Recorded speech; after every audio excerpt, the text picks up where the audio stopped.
Hello বন্ধুরা, welcome to my channel ভেবে বলো। প্রতিদিনের মতো আজকেরও আপনাদের জন্য একটি মজাদার ধাঁধা নিয়ে চলে এসেছি। তাই চলুন বেশি দেরি না করে ধাঁধাটি দেখে আসা যাক। আজকের ধাঁধাটি হলো, কালিদাস পণ্ডিতের ফাঁকি 250 থেকে 550 গেলে আর কত থাকে বাকি? বলো তো বন্ধুরা, এর সঠিক উত্তরটি কী হবে? যদি উত্তরটি জানা থাকে কমেন্ট করে অবশ্যই জানাবেন। ভিডিওটি ভালো লাগলে লাইক করবেন। উত্তরটি জানানোর টাইম 5 সেকেন্ড। Time start.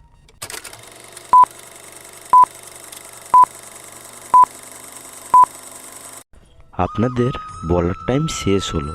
সঠিক উত্তরটি হবে 0। এরকম ভিডিও পেতে ভেবে বলো চ্যানেলটি সাবস্ক্রাইব করুন এবং আমাদের পাশে থাকুন। ধন্যবাদ।